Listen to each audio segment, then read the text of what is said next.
You've probably tried to manifest something and had the strange experience of watching it not work. Not because the technique was wrong, because every time you sat down to visualize, some quiet part of you was reporting back on how much it still wasn't here yet. Picture the version of this that actually happens. You're sitting cross-legged on the floor or lying in bed with your eyes closed, doing everything the guide told you to do. You close your eyes. You picture the thing, the relationship, the number in the account, the offer letter. And underneath the picture, a second voice is running quietly alongside it, checking. Is it here? Not yet. Is it here now? Still not yet. You call this visualizing. It's actually auditing. And auditing has a very specific energy, and it is not the energy of a person who already has the thing. You can feel the difference in your own chest if you pay attention. Wanting sits high and tight, like you're holding your breath for an answer. Having doesn't ask a question at all. Here's what nobody tells you when they hand you a technique. The technique was never the problem. You could have the most technically correct visualization practice on earth. Vivid, 5 senses, present tense, and still fail because underneath the technique is an assumption, and the assumption is louder than the picture. The assumption is, I don't have this yet, and I'm doing this thing to get it. Every rep of trying quietly reconfirms the not having. You are, without meaning to, rehearsing lack in high definition. Night after night, you're getting better at one specific skill, and the skill is picturing the thing from the vantage point of someone who doesn't have it yet. That's the trying, is the tell. If you are trying to manifest, some part of you already knows the outcome, and the outcome it knows is no. Not because the universe is punishing you, because you cannot want something from a place that also, structurally, insists you don't have it. Wanting and having are not two settings on the same dial. They're two different rooms. And most manifestation practice keeps you standing very earnestly in the doorway of the second room, describing what's inside it, without ever stepping through.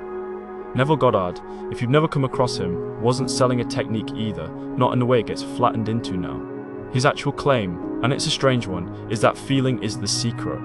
Not visualizing. Feeling. Specifically, feeling as though the wish were already fulfilled. Not feeling excited about some future version of your life. Feeling, right now, in your actual body, tonight, as the version of you who already has it. He called it living in the end.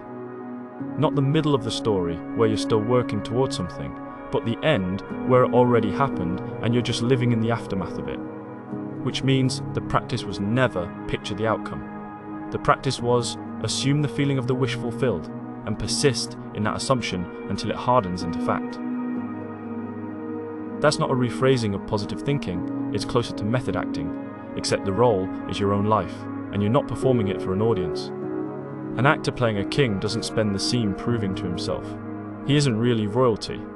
For the length of the scene, he just is. That's closer to what Neville meant. Not fantasy. Occupancy. The version of you who already has it was never trying to get it. I want to be honest with you. I don't fully know why this works, mechanically. I have theories, but I'm not going to pretend I've got the physics of it nailed down. What I do know is the difference in the room between someone hoping and someone who has already, internally, moved in. Neville put it plainly. Assumptions, though false, if persisted in, will harden into fact. Not a hope. Not a hedge. A mechanism you can watch operate in your own life once you know where to look. Here's the gap, and it's the real one. There is the self who wants it.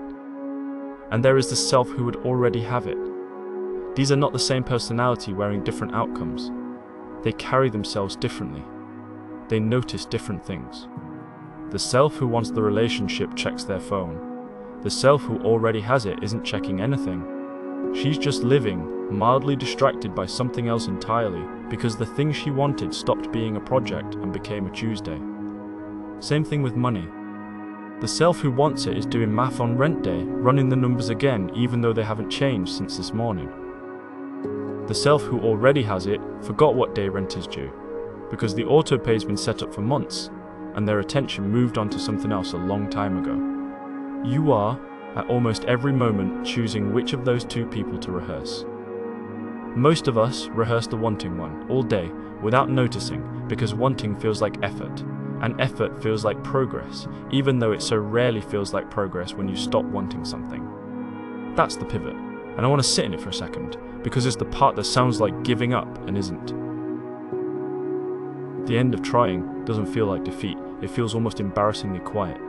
You stop reaching for the thing, not because you've abandoned it, but because some part of you has already quietly filed it underhandled. There's no fanfare. You don't feel like you leveled up. You mostly just forget to check. You'll be halfway through your day before you notice you haven't thought about it once.